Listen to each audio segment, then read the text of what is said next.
Ladies and gentlemen, good day and welcome to the AU Small Finance Bank Q3 FY21 earnings conference call. As a reminder, all participant lines will be in the listen-only mode, and there will be an opportunity for you to ask questions after the presentation concludes. Should you need assistance during the conference call, please signal an operator by pressing star then 0 on your touchtone phone. Please note that this conference is being recorded. I now hand the conference over to Mr. Aseem Pant, VP Investor Relations and M&A. Thank you, and over to you, sir. Thank you, Margaret. Good morning, everyone, and welcome to AU Bank's earnings call for the third quarter of FY21. We thank you all for joining the call today, and we wish you all the health and happiness for the calendar year 2021. On the call today, we have members of our senior management team, including our MD and CEO, Mr. Sanjay Agarwal, our ED, Mr. Uttam Tibrewal, our CEO, Mr. Deepak Jain, our Chief of Staff and Group Head of Strategy, Mr. Yogesh Jain, our CFO, Mr. Vimal Jain, our CRO, Mr. Mayank Markande, our Chief of Credit and Strategy for Commercial Banking, Mr. Vivek Tripathi, our Chief of Wheels Business, Mr. Bhaskar Karkera, our CIO, Mr. Ankur Tripathi, and our Chief of Products and Communications Liabilities, Mr. Shur Shekhawat. Besides that, then we have the IR team comprising of myself, Prince, and Ayush. We announced our Q3 results yesterday and hope you all had a chance to go through our results and investor presentations. Before we go into Q&A, we would just like to share a few thoughts around our operating environment and our performance. In terms of operating environment, things have become a lot more stable, driven by higher COVID recovery rates, declining new cases, and commencement of vaccination. More and more businesses, offices, schools are opening up, and people are coming out with confidence, and fear factor has significantly reduced. Branch footfall has gone up, and 99% of our employees are now working from offices. In fact, for us, we would say the last quarter has been better than normal, as can be seen across our deposits, disbursements, and collections data as well. Going ahead, based on the trends so far, we believe that Q4 21 can positively surprise us in terms of growth and collections. In terms of the performance for Q3, all the pillars of the bank are doing well, and the bank is focusing on bringing a method to the madness to retail banking. The focus is on developing the retail franchise, and individual-driven banking now accounts for 60% of overall deposits. Our digital-led banking journey is also shaping up well. During the quarter, we launched the new mobile banking and internet banking platform and also soft-launched credit cards for our employees. Our efforts around video banking and QR code are quite intense, and we aspire to be the next level player in the payment space, capturing the complete ecosystem across customers and merchants with UPI, AEPS, FASTag, POS, etc. On the asset side, vehicles has shown strong growth driven by need for personal mobility and improving macro. SBL is stabilizing. It was expected by many to be the worst impacted segment given small borrowers with self-employed business models. However, their turnaround has been remarkable, and demand is clearly much better than anticipated. Commercial banking too is becoming more stable with things turning normal. And now, probably the most talked about subject, which is around our asset quality. At the end of Q2 FY20, we took a pause in our commentary to better understand the sustainability of initial trends in collections and the green shoots that we were seeing in the businesses. With this quarter being the first full quarter after the moratorium, we believe most of the problem is now recognized, and the stressed assets have broadly peaked for us. Certain segments like commercial taxis, hospitality, and schools have been impacted more and are taking slightly longer than others to recover. Even though our historical credit losses have been limited in these segments as our assets remain secured, we have used the Aavas sale proceeds to make additional provision buffers to fortify ourselves against any future stress. We believe we now have more than enough provisioning for both losses arising from the stressed assets as well as any potential near-term stress due to COVID. From here onwards, we believe that in FY22, economy will see a strong rebound and the credit demand will grow at a rapid pace, and we are working with the same momentum as pre-COVID now. The pandemic has been a once-in-a-lifetime event and has taught us many valuable lessons in handling crisis and focusing on managing difficult situations. The past year has tested us in several ways, and we believe we have emerged stronger from the pandemic and developed even greater confidence and resolve in our journey of building a truly world-class banking franchise. We strongly believe that what doesn't kill you only makes you stronger, and that the best is yet to come. With that, we can now move into Q&A. So over to you, Margaret.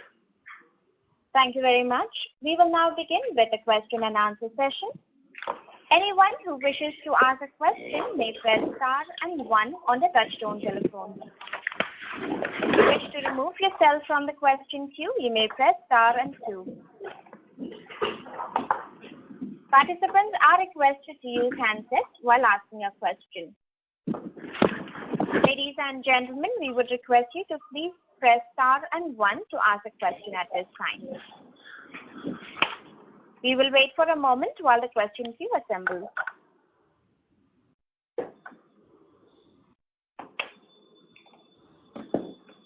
Anyone who would like to ask a question, you may press star and 1 at this time.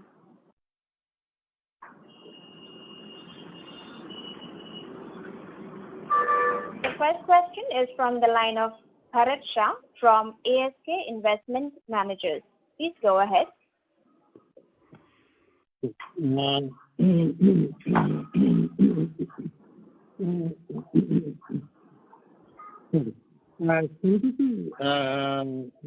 sorry to interrupt you, Mr. Bharat Shah. Your voice is not very clear. Can you please check your line? Yeah. Is the voice clear now? This is better. Okay, thank you. Two issues. One, on the asset quality. At the end of the second quarter, we made a very small kind of credit cost provision. And the discussion that time centered around that going forward, we do not think that we require much of the provision. And what we have done in September more or less should take care of it. Then in December again, we are seeing a significant amount of the credit cost. So I'm glad that we are taking care of possible stress. But can you see why did we stop making better amount of provision and charging it to the profit and loss account rather than stopping halfway through in September? Yeah. Good morning, Bharat bhai. Hope everything is fine at your end. So if you remember, last time we commented that, as of that time, we thought that we are enough covered. And at that time, the things were not as clear as what we have seen now after December quarter. And we were actually covered because we done some sort of provisioning in the quarter 4 last year, and then the quarter 1 around 280 crores type. And now what happened, because now after 4, because the whole moratorium ended on 31st August.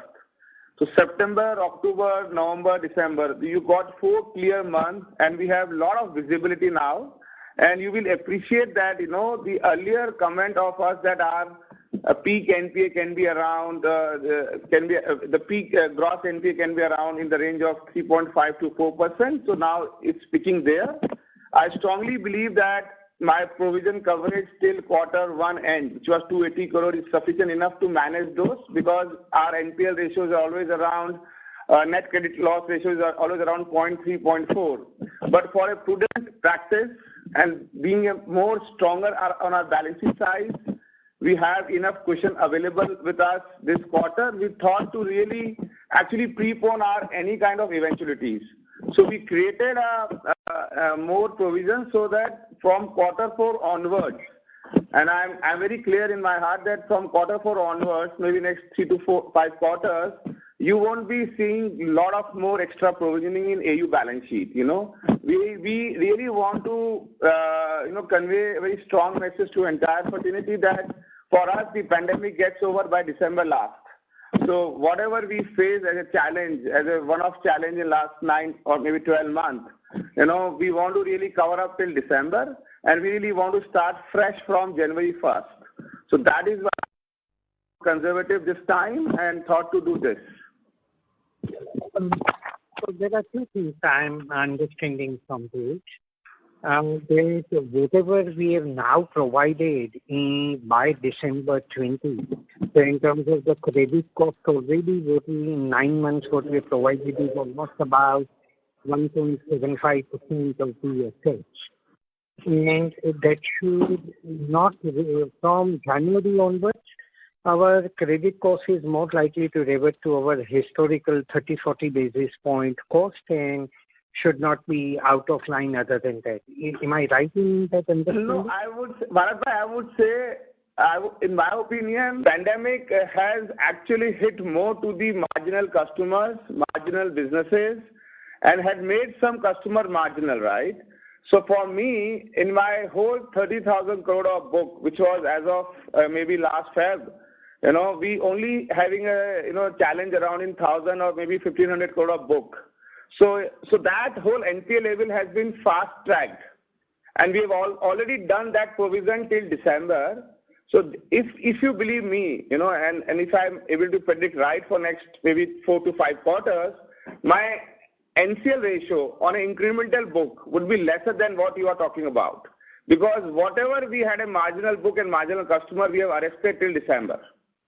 So it might be lower than that. Barring this 4,500 crore of maybe restructured book in next 3 months, I believe my book is well enough to take care of lesser NPLs. So you provided in terms of the credit cost already about 1.75% in the 9 months. Yes. And how much is the provision we are taking as a buffer in addition to this? Sorry, Bharat, I'm not able to get you last point. I'm saying how much is the provision buffer that we are carrying with us is on So, if you go in the mathematics, so I believe that we are actually covered around 60% of our NPLs. And my loss ratio always remain in 0.3, 0.4, which is 50% of my PCR as of now. So I have that extra buffer, right? So, but we need to see next maybe 1 more quarter or maybe 2 quarters to really come out clearly on this. But I strongly believe that my PCR is enough to cover my any kind of losses. That's additional. Yeah. Thank you. Second question, Sanjay ji, is on expenses. So while I appreciate and understand that we have not given up on our hunger for growth, and rightly so, with the size where we are, sky is an opportunity.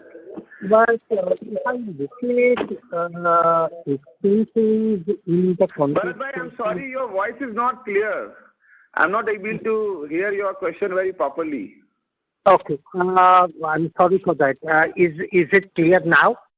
Yeah, a little bit, but it's fine.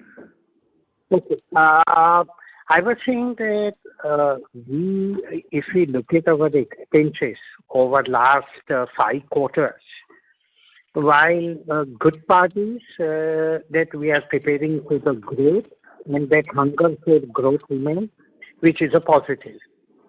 On the other part, I was just trying to correlate meaningfully expenses to the net income level that we have. So from a quarter to quarter, while that's an inappropriate comparison, but still it's very difficult to make any meaning out of how one should view our expenses to net income level over a period of time. Cost to income ratio is something that we are unable to get any grip on as to how to look at future. So, Bharat, you will appreciate that we are in our 3rd year, 4th year as a bank. We have a growth aspirations, and we would love to invest in the franchise in all aspects, whether it's infra, whether it's people, whether it's digital. So, and the bank also has to invest around their brand and marketing, right? So, but we are fortunate that our yield on assets are high. We are saving a lot of money on our cost of money, but OPEX remains, will remain elevated because of our whole requirement around the franchise for next 10 to 15 years. So I would say OPEX level around 50-55% over the next maybe 2 years. I'm very comfortable because we need to invest in this franchise on a very, very regular basis. Thank you. The next question is from the line of Vivek Ramakrishnan from DSP Mutual Fund. Please go ahead. Hi, my question actually was also on cost to income only. Is there some way where you quantify the cost to income on mature branches versus, I know you've been in the business only for a few years now, versus the branches you're setting up? In the sense, where would the trend line become over, say, the next 5 years? Thank you. Difficult to answer as of now, my friend, because as I already told that this franchise will require a lot of investment in the infra, tech, digital, brand, marketing, people, and we need to keep investing in those all segments and all verticals. So, because there is always a difference between a mature branch or upcoming branch, but largely I would say in next 5 years, whatever branches we would open, maybe next 3 years, will get profitable in whole 5 years. But after 3 years also we'll be putting more branches, right? So it's a journey which we all have to take.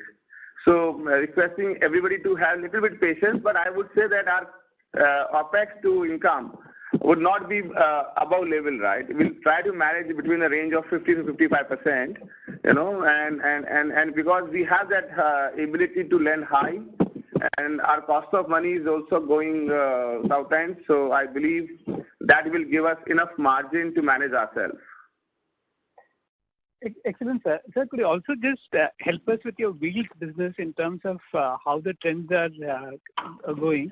Because amongst all your business in terms of either full and part collection is one of the lower numbers. Given the pickup in economic activity and is there a trend that you're seeing in January which is better than December? That's my last question. Thank you. Sorry. Wheels business. So, Bhankarji, can you reply there? Yeah. Hi, Vivek. The trend both in terms of your question was related to collection or business, just for my understanding?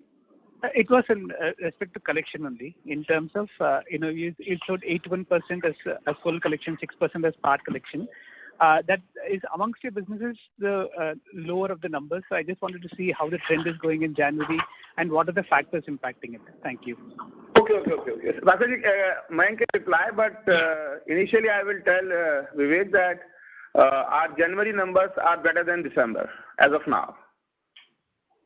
So, Mayank, you can comment on this? Yeah, hi Vivek. As you rightly picked up, our December numbers were better than November. Every month the customers' activation levels are increasing and collection efficiency has also increased in wheels product. And it is not only wheels product, across the products it is increasing. We have touched upon 103% in December. January as till now also, if you ask me, as on 27th, we have already crossed 100% mark, which shows a sense of recovery coming across, and we are pretty much confident that we'll achieve the same levels as what we did in December. And wheels customers are coming and they are paying it back. Whoever has taken moratorium earlier, but now they have paid us well in last 2-3 months. So we are pretty much confident that it will improve from here on. Thank you. Vivek, just to add, Vivek here, just to add what Mayank said, I think you also, there were two slides which you'd given, 16 and 17. So one refers to customer activation, the other refers to collection efficiency. The customer activation number, 81% full and 6% part. But if you look at collection efficiency number, which is close to what it was there in the pre-COVID level, 99% was there. Last year, which we've already reached to 98%. And as Mike mentioned that, January is still looking for the more, in the same lines, right? Okay. Thanks a lot, sir. It's just that, if the more number of customers get activated with this, I presume, the collection efficiency is going to go over 100%, which you're already seeing. So, thank you very much and good luck, sir. Thank you. Thank you. The next question is from the line of Bhavik Dave from Nippon India Mutual Fund. Please go ahead. Yeah, hi, good morning, sir. Thank you for the opportunity. Sir, I have a couple of questions. One is on the asset quality.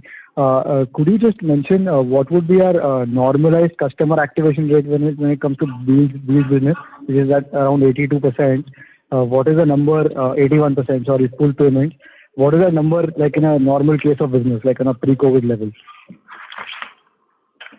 Hi, Bhavik. If you can talk about this side, the normal activation always ranges around 90%. Okay. But it's always about full and partial.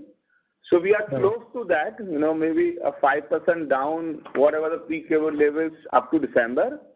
But I strongly believe this quarter will be as good as pre-COVID levels. Sure. And sir, secondly, on the slippages that we saw this quarter, is it fair to assume that next quarter onwards this number should dramatically come off or be similar to what we were reporting, like in that 100 crore odd range, 150 crore slippages that we used to report quarterly? Should we trend back to that level? This should be the peak of slippages? So I would say broadly peaked. Now it's a game of only 5%. Maybe plus 5%, maybe minus. It won't go dramatically down because we strongly believe that the customer who's not paying us from last 4-5 months, and that too because of COVID, it's difficult for them to come back, right? So largely I would say, but I would again re-emphasize that for me is a fast track of mine, maybe 2-3 years of NPLs in last 1 quarter itself. So my strong belief is that the rest of my books remain very strong and now steady. And if anything around this 1,000 crore, maybe 1,200 crore level kind of thing is quite adjustable or quite acceptable. And just to be clear, Bhavik, we are referring to gross NPLs here. Yeah. So yes, that 1,000 crore number should be somewhere around maybe % over and above this 1,000 crore. Is that a fair assumption? Sorry, can you repeat again? So, what I'm trying to understand is the 700 crores that got split during the quarter, and if we see our long period average is to be 150, 140 odd crores, should we assume that the 700 is the peak and now next quarter onwards, we not see a 500-600 crore kind of addition to our GNP? No, not at all. Yeah, that is what I was trying to. Yeah. So next quarter it will be broadly 120 odd crores. 50 crore plus, 50 crore minus, 5%. Okay. Okay, understood. And sir, finally on the credit cost front, this quarter again, like similar question on the credit cost. This should be like the peak, and now the credit cost from here on, from next quarter onward, should be broadly similar to what you were reporting pre-COVID, right? Like that 30-40 basis point of average asset should be our credit cost for next going forward, next quarter onward. Yeah, broadly. I expect lower, but broadly. Sure. Understood. And sir, secondly, on the business front, on the cost front, we've seen like you rightly mentioned that we are investing in our businesses. If you could just talk about, and we've done a very good job on when it comes to technology and tie-ups with these platforms. I just wanted to understand what is the kind of investments that we are doing on the technology front and on building these apps and tying up with these Flipkarts and Amazons of the world. How does the economics work there? What do we get out of it? If you could just talk about that, because that is quite interesting. Bhavik, it's a large question, so I would love to answer you offline because this is little bit confidential to any organization. So it's good for us to talk offline on this. All right. Okay. Understood. And sir, and last question is on the deposit front. Sir, just wanted to understand because one line you mentioned on the presentation is that because of these tie-ups and more active customers, our balances are increasing amongst those customers. If you could just throw some light on if we have to compare like customers who are active on these platforms versus customers or not, what is the kind of differential on deposits? Like what metric are you tracking to see that is helping us improving our deposit franchise? Shurveer, can you comment on this? Yeah. So, hi Bhavin. What metric we track on this is number of transactions or the number of times the customer is using these offers. But in terms of the quality of book on deposit side, what we track is the number of average number of transactions which per customer is doing on a monthly basis. And we have seen a significant improvement in that. So if I give you numbers from as of September, if our average customer was doing 11 transactions per month, it improved to 13.8 transactions per month. On the other side, when we talk about people who are using these offers, we track particular customers on a monthly basis who have used offers, who have been active on e-com and POS or to merchant spend. On that level, we have seen an improvement of at least 21% in terms of average balances which are being maintained with the bank. And this is largely, you understand that when there is a primary account, customers start using your account predominantly for spend. That is the primary account where the funding stays for a longer period of time, and this is what it reflects clearly. So largely, whether it is non-zero balance customers in terms of a clear metrics in terms of the transition of the book, or it is about average transactions per customer, or is it about per product per customer, and the number of customers which are doing transactions more than 4 transactions per month, which is a benchmark from an industry level in terms of tracking the engaged customer. Across all matrices, we have seen a considerable improvement because of these engagements. And Bhavik, just to add to that, if you refer to slide number 31, we have disclosed, how these movements have been over the last 9 months against each of these matrices that Shurveer talked about. Sure, that's very helpful. Thank you. Thank you. The next question is from the line of Pranav Gupta from Aditya Birla Sun Life Insurance. Please go ahead. Hello. Yeah, Pranav, go ahead. Am I audible clearly? Yes, hi. Yeah, hi. So, two questions. Firstly, on the clarification on the... Sorry to interrupt you, Pranav. Your audio is not very clear. Are you on the handset mode, sir? Can you please come on the handset mode? Is it better now? It's fluctuating, actually. May I request you to move to a better reception area? Hello. Yes, Pranav. Is it better now? At the moment, currently it is. If there's anything, I'll let you know. You may go ahead. Thank you. So just two questions. So firstly, on the activation as well as the collection efficiency. So, Sanjay sir said that the activation is still 4-5% of the usual pre-COVID levels. I just wanted to understand whether, a large part of these unactivated customer bases would probably flow into NPAs in the coming quarters, or do you believe that, over the next 2 quarters, you can still see some activation rates going up? And a connected question is, these collection efficiency numbers that are given, these are including past months arrears, right? Can you comment? Yeah, so I know the first question which you asked, the activations levels may go high from here on, and since you have seen the NPA numbers have already been high, so the activation level reduces because of that also, because when your NPA numbers are high or less numbers of customers are activated, so there is a difference because of that also. But yes, from here on also we are seeing high, the activations levels either go high by 2-3% more. The second question on the collection efficiency you asked, sorry, which is including arrears, right? Yes, it is always with the arrears.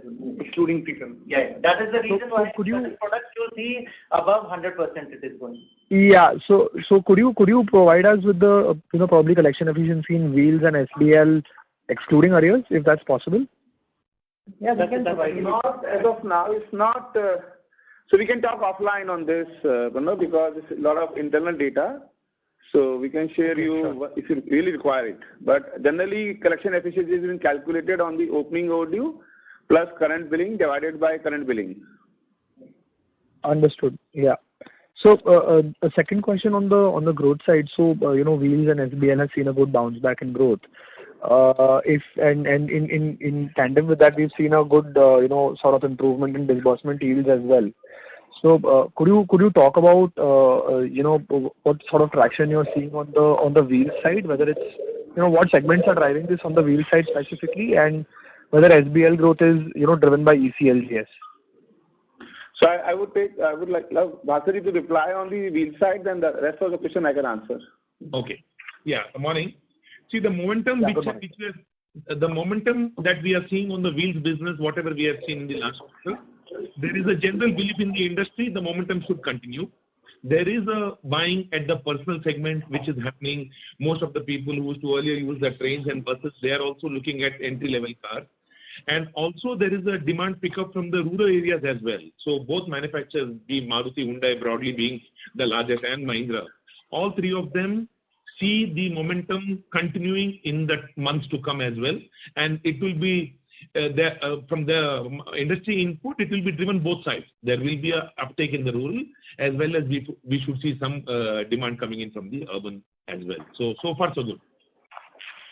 Yeah, other than wheels, SBL is picking up. A lot of businesses are coming to the normal pace, so they are looking for credit. A lot of green field projects is also approaching us, so I'm seeing a lot of traction around our commercial banking space. Vivek can talk a lot on that. Plus, I think the surprise factor for us is our housing book. We are growing it by 100% this year too. So I think the base is helping us. So these three books, which are Wheel, SBL, and housing on our retail side, giving us very, very positivity around everything. And commercial banking, we are investing in that franchise from last 3 to 4 years. So green shoots are available, and Vivek can talk on that, right? Vivek, can you reply on commercial banking? Yeah. So, on what we see on business banking and agri banking side, that the capex cycles have come back again after a gap of almost 7-8 years. So we see a lot of brownfield expansion as well as greenfield expansion happening, and people have really good orders and their order books, and it is across the sectors. Barring a few segments like hospitality, education, etc. Almost all sectors are buoyant, be it FMCG, be it consumer, be it on agriculture. And infra, especially in metals, everywhere we see the lot of demand, and these are small customers. We are not into the mid corporate and large corporate, so we are seeing demand even in the small enterprises and the mid-sized enterprises. Yeah. Right. And just 2 data points. Could you give us the ECLGS disbursements that we've done, and secondly the overall breakup of disbursements, probably retail and wholesale, if that's possible.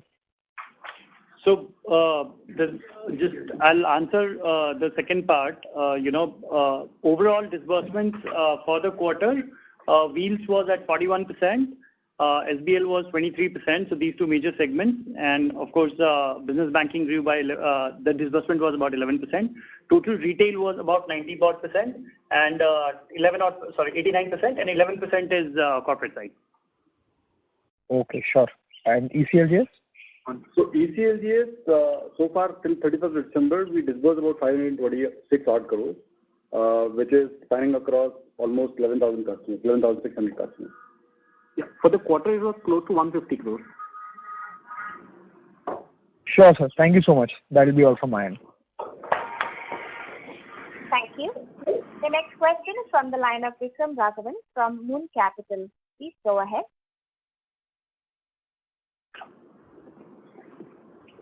Vikram Raghavan from Moon Capital, your line is in the talk mode. Yeah. Please go ahead with your question. Can you hear me? Yes.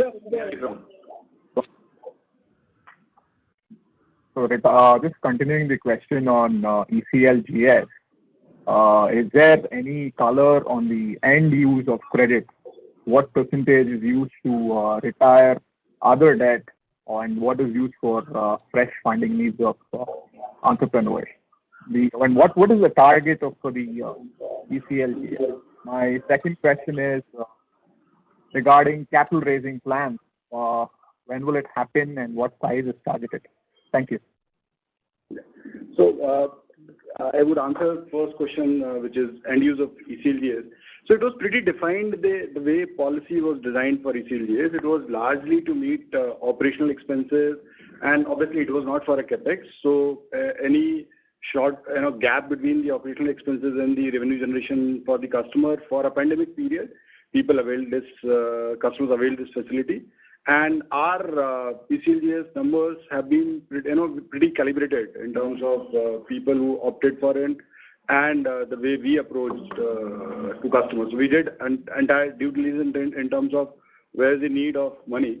But it is still difficult to pinpoint to say that because these are small customers, right? And largely small businesses where OPEX are not that high. So largely it has been to bridge that gap between the lockdown period and a full-blown business period. That's what have been in the larger cases, right? Okay. So Vikram, about the capital, right? So as you know, by March 31st this year, our adequacy would be around 20%, and which is sufficient for us to manage the next year growth also. But there is some stipulation around as a promoter, which can be lower than 26% by April 22. So there is a little room available. The room is available only with the extent of 500 to 600 crore kind of money. So that we might raise, but that raise will only be subject to the growth we expect next year, and if we really want to make our balance sheet more stronger and stronger, so that is the only room available for next 5 quarters. So and post 22, a lot of things will get changed. So let us see how we really plan for a high capital raise post that.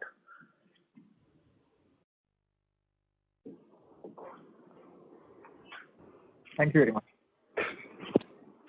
Thank you. The next question is from the line of Saurabh Dhole from Trivantage Capital. Please go ahead. Hello. Yes, please. Hello, am I audible? Yeah, please go ahead. Yeah. Saurabh, we can hear you. Request you to speak a bit louder and go ahead with your question, please. Yeah. Good morning. Sir, I just have one question, which is on the credit card business. Now, you've already, rolled out this product for your employees, but what I want to know is that, different players have gone down different paths in this particular business. So, some of them have partnered with an NBFC, some of them are planning to slash charges and interest rates. So, what kind of strategy do you have in place, and when do you think, with the strategy that you adopt, when exactly do you think that this will be ROE accretive? So, my friend, credit card is still in our development and strategy stage. We have just launched to see our operational efficiency around it. We will discuss a lot around our strategy in this quarter, because the formal launch is being expected around next quarter only. And for me, credit card is one of the most important payment instrument. And being a new bank and a tech-led bank, this instrument is required, because we all know about it that people generally want to use more credit card than a debit card for security reasons also. And how whole digital space is being evolved around payment. It is so difficult not to have your own credit card. So we gone to our own ambitious plan around that. We should own the credit card. It should be our own platform without any partnership, without anything, because we have a customer base of close to 2 million with us. So lot been discussed internally. So I would love to, explain you more and more in next quarter than as of now.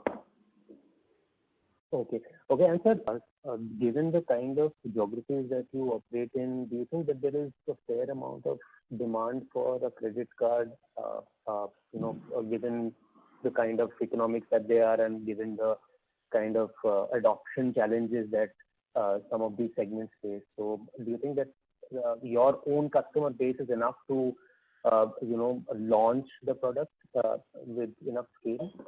No, that was more of a traditional thought process that, once you have a database your own, then only you launch credit card. But now, the world has moved from your own database, right? There is a lot of database available in universe, The database is with credit bureaus. There is an existing client of credit cards. We have our own database. So I don't think that there is a challenge around data or a people's, the market itself. So market is huge. It's more about execution, and execution with a lot of sensibility and a lot of purpose, right?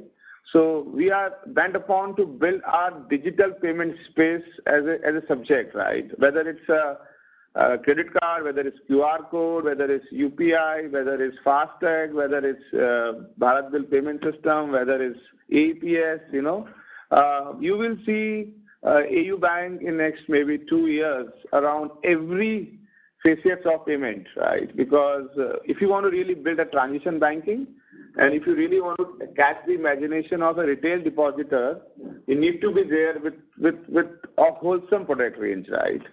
So that's been worked upon in last 2 quarters, but still long way to go. So that is why I'm saying that, give us more time to really come and tell you about the whole strategy of payment space. Right, sir. Thank you so much, and all the best. Thank you. Thank you. The next question is from the line of Abhijit Sakhare from Kotak Securities. Please go ahead. Hi, good morning. Thank you. So first is a question on Wheels, maybe for Bhaskar sir. How big would be the refinance segment for us? And what I mean is, cases where we typically, possess the asset and, help finance the resale of the vehicle. Yeah. Hi, Abhijit. Your question is, when we possess the vehicle, you mean we repossess the vehicle? Sorry?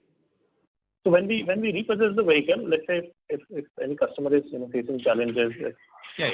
So you're saying a customer who's defaulted, whose vehicle we have repossessed, how much of that do I refinance? Exactly, yes. None. No. Zero.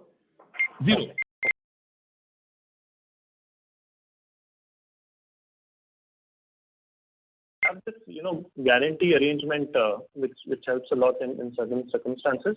If you can roughly quantify, if that has been very helpful over the last 6 months or so in terms of, rough quantification of that benefit. Hello? Mayank, you take that?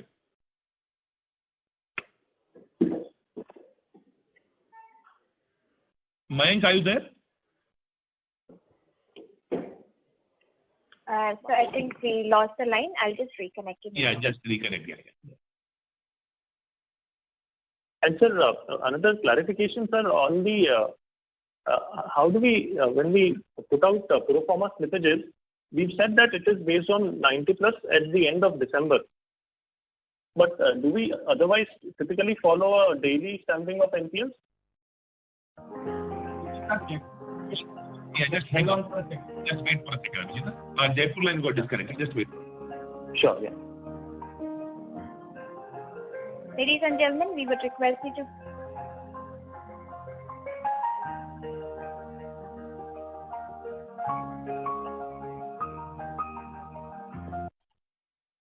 Ladies and gentlemen, request you to please stay connected while we join the management back to the conference. Thank you.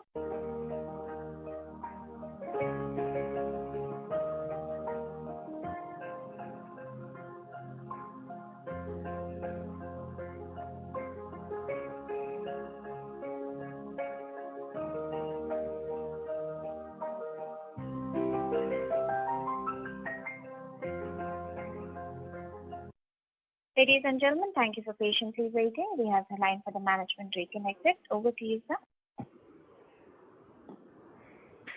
Yeah. Abhijit, you can repeat your question, right? Yeah, Abhijit. No, so question on for the vehicle book, in some of the markets, we have a guarantee arrangement with the existing borrowers. So given that we've seen good collection track record, if you can quantify what share of vehicle repayment has benefited from this kind of arrangement? No. Abhijit, I think this is wrong understanding.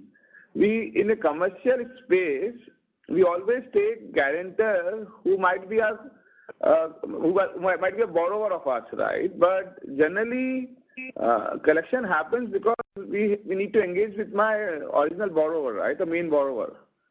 So it always have a mental kind of help. Otherwise, no guarantor or no borrower generally pays for you. Okay, it's more of a nudge for repayment. More of a mental level kind of, psychology level kind of arrangement. Mm-hmm. Yeah. Okay. And sir, on the vehicle segment itself, has there been any change after COVID in terms of the tenor on loans? Like, typical duration, has it gone up or gone down? Because typically what we are seeing is that the repayment rate tends to be quite high, right? No, I think we haven't changed our credit policy after COVID. Rather we had made more stringent. So the tenure or the IRR or LTV has actually been like pre-COVID level or maybe tougher than that. Okay. And sir, final clarification on NPL. We've said that the pro forma NPLs is based on 90 plus as of December. Correct. So sir, how do we otherwise follow a daily stamping of NPL, or we typically recognize slippages only at the end of the quarter? Yeah, we follow daily due date past NPA norms, but as Supreme Court has not allowing us to do that, so that is why we are not tracking anything as a daily DPD. So whatever accounts for 90 plus as on 31st December, that has been given as gross NPLs. Okay, understood. And sir, final data point question is, what is the average cost on the book? Average? Sub 6. 5.8, 5.9 type. Okay, great. Thanks a lot. Okay, thanks. Thank you.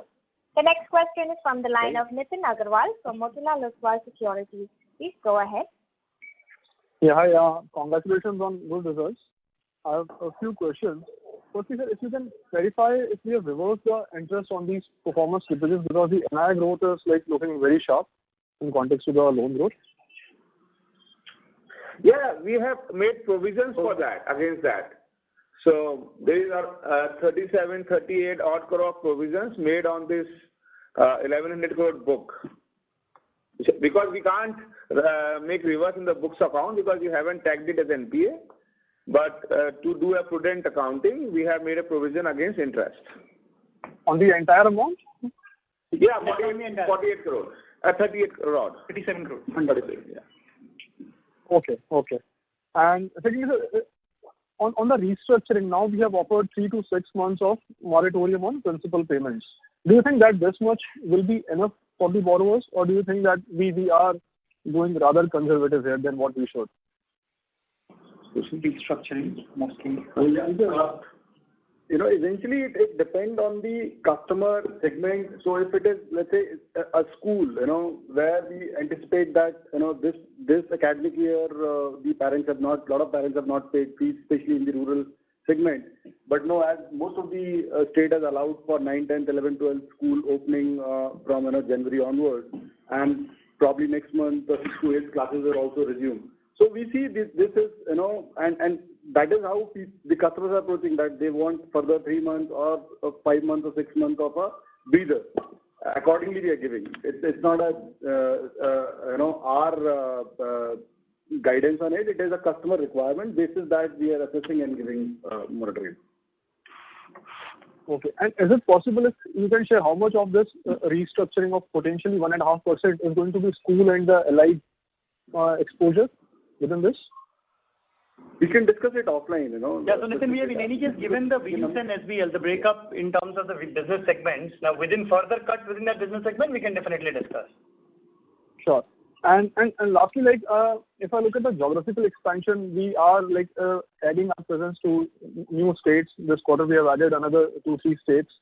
So what are the plans there? We are looking to further keep on expanding because we are already touching 15 states now, or we would want to deepen our presence. And secondly, related to this, on the mix of business, like while deposit mix is getting diversified, the reliance on Rajasthan is coming off, but on terms of assets, it still remains 42.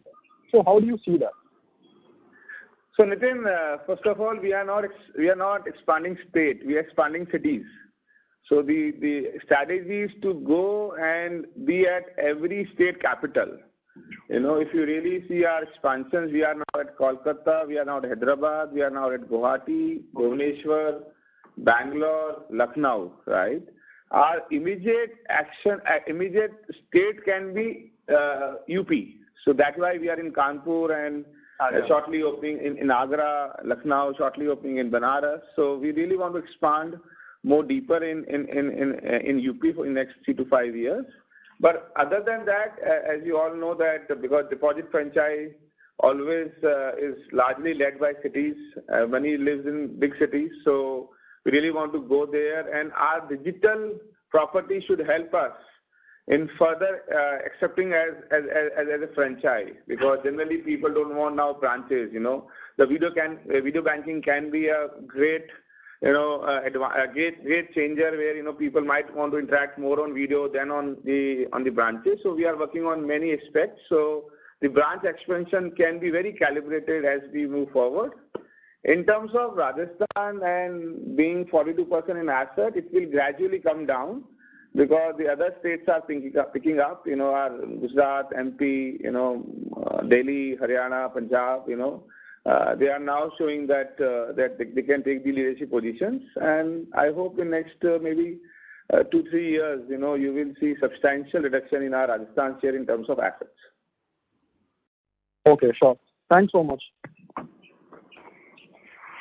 Thank you. The next question is from the line of Renish Harishbhai Dua from ICICI Securities. Please go ahead. Yeah, hi sir. Thanks for taking my question and congrats on a great set of numbers. So just first question on the disbursement specific to SBL. So sir, what is our the ground feedback suggests as whether the incremental money has been used for the buying a new machinery or maybe expanding the business, or it is just used for the stretch working capital cycle at the customer end? So SBLs are very, small ticket loans. If you look at this year further down, so these are not typically capex loans. These are typically small working capital loans only, right? Because the money is fungibly used a little bit for there could be some asset acquisition. Let's say someone is operating out of a rented premise, shop or premises might want to buy, but these are very far in few cases. Largely, it is for further enhancement of business activity only. Okay, got it.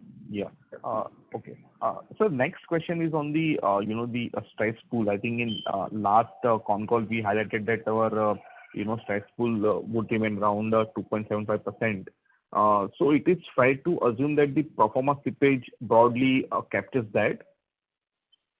Yes, so we never said that our slippages would be only around 2.75. We always had a view that our slippages would be in the range of 3.5 to 4%. So broadly we are saying that we have our gross NPLs are peaked, maybe 5% here and there, and the quarter 4 will bring a lot of more clarity on it, but we are pretty fine around these numbers. Okay. And sir, what about the restructuring part? I mean, we are saying the total restructuring would be around 1.5%. So do we expect any slippage from this going ahead in FY22, or we believe that these accounts are pretty much manageable and they will come back to normalcy given the support we provide to them?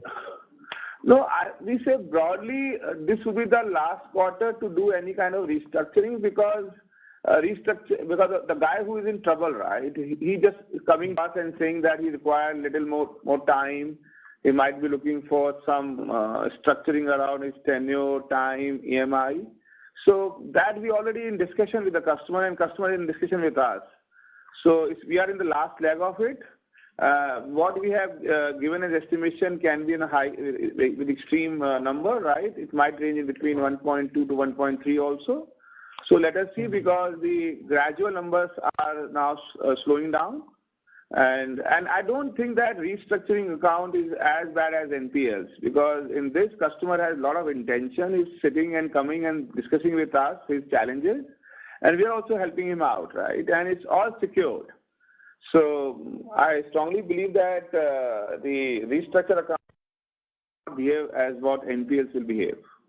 Yeah, and having said that, still, as you can see on slide 20, Ranesh, that we have still gone ahead and made use this quarter to make some additional provisioning around restructuring as well, which is over and above the regulatory requirements.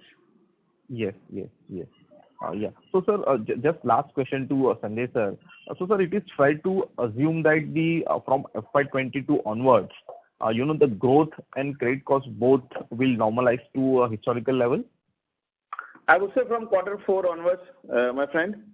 And of course, if Q4 remain that like what we are all expecting, then next year would be above normal in my opinion. Got it, sir. Thank you so much, sir. Thank you. The next question is from the line of Bharat Shah from ASK Investment Managers. Please go ahead. Thank you. The finance is increasingly more intersection of finance and technology, and you've been very mindful of that. Would like to know a bit more in detail the technology that we are building, not just for today but for tomorrow, and where do we stand in that journey? So, Bharat, we have very high aspiration around our tech initiatives. We all know this fact that pandemic had its own challenges, but one silver lining was tech adoption. In spite of this, that first quarter of this financial year, nothing happened, but banking remained very vigilant because of its tech ability and tech adoption through customers, through employees, and through as a world. And we have launched our super app, a new internet and mobile app. I would love everybody on this call to really download it and use it. We have really launched our video banking. Video banking for us is not only video KYC, it is about acquisition, engagement, service, transaction. Long way to go, but we have initiated that. We also launched our credit card internally. Credit card for me is one of the most important payment mediums. So we just want to catch up what we have not done in last 3 years. So the commercial launch will be next quarter. And your QR code also. So I think the way we are thinking that, there will be two banks in AU, right? One is very physical or phygital, and there will be one bank which is digital, right? But it will require a lot of investment, a lot of discussion around it. It's a very high skillful work. I'm a chartered accountant, does not understand much, but we are building a very decent team. Our CIO, CEO, entire team is up there to really deliver one of the best of the class in digital world. So I would love to explain you more and more in our one-to-one meeting, because it takes a lot of time. The CIO has to express himself. But we are determined to become one of the finest digital bank of this country in next maybe 5 to 10 years. But we will make ourselves at that level. But something to be said, what you talked about, what is already expected and is being done by many entities in that area. How do we aim to get an edge? Adoption of technology not just for its own sake, but to deliver customer experience, acquisition, servicing, predictive powers to minimize risk on the business, and to acquire scale from variety of points of view. Many different technology interfaces are necessary. So what you have described is important, but is already being done by many. So how do we want to be ahead in the game? You have to believe in the execution capability of a bank, right? We at AU level always believe that whatever we say, whatever we plan is not important. The importance is how we execute our plans, right? So, like for example, the QR code, it's so simple for me to tell you that we launched QR code.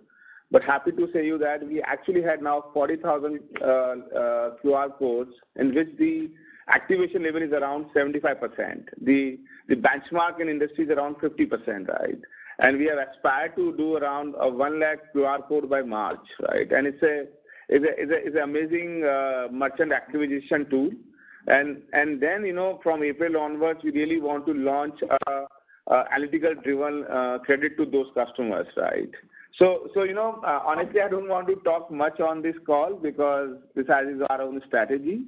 But love to take you through all our thought process, initiatives, and the purpose around it. But I want to really assure you, everybody on this call, that for us, digital is not one buzzword. We really want to make it happen on the ground.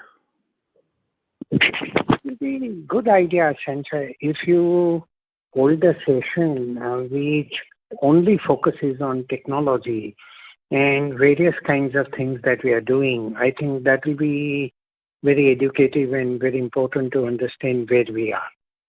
Correct. So give us one more quarter. In April, we'll give you whole our digital strategy, landscape, and we can discuss more on that. Sure. One last thing.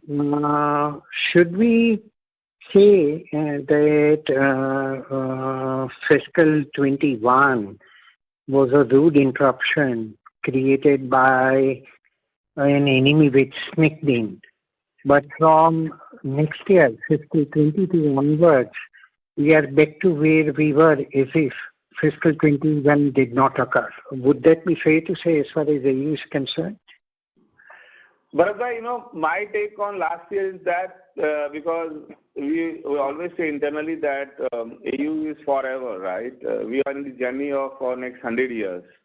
So 1 quarter, 2 quarters of last year, which is one of its kind, helped and taught us, that in spite of so much of challenge, the world was shut, the businesses were shut, people were shut, right? The NPA levels are just 3.3 on a base of on a customer base which is little bit more vulnerable, right? So that has given us more confidence that we are on right path. We are with the right customer, right businesses, and we should continue to do that work with more confidence now. And to be very honest, I personally have got a lot of confidence, a lot of belief that this platform is immense. And we are very fortunate that we got this license. And this is one of the licenses which has such a amazing kind of breadth and length.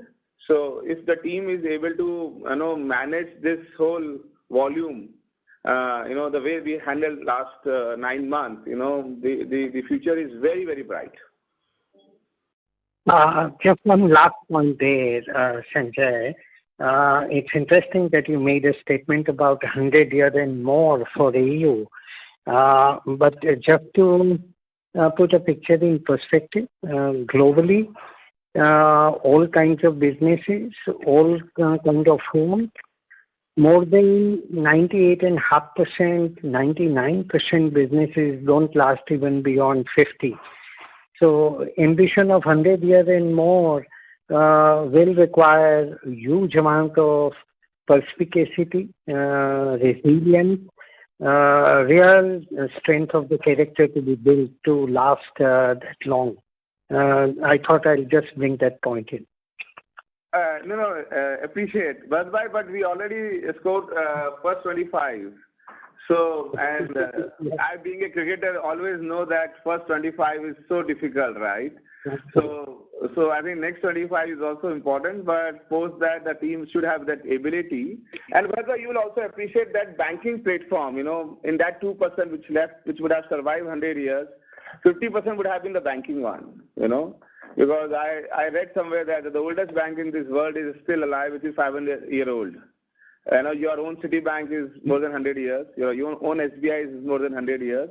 So there might be a change in the name, but the institution remains there, right? So, and that is why we opted out to become bank, because of its longevity, because of its sustainability, And the pandemic has actually given us reinforced that thought process. That if you do banking right, then you can survive even these tough times. For sure. All the very good, Sanjay. Thanks. Thank you.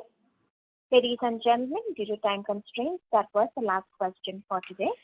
I now hand the conference over to the management for closing comments. So thank you, Margaret, and thanks to all the participants on behalf of AU Bank. We wish you a very happy 2021, and thank you for attending the call. Look forward to see you after 3 months. Thank you so much. Thank you. On behalf of AU Small Finance Bank, that concludes this conference. Thank you for joining us, and you may now disconnect your line.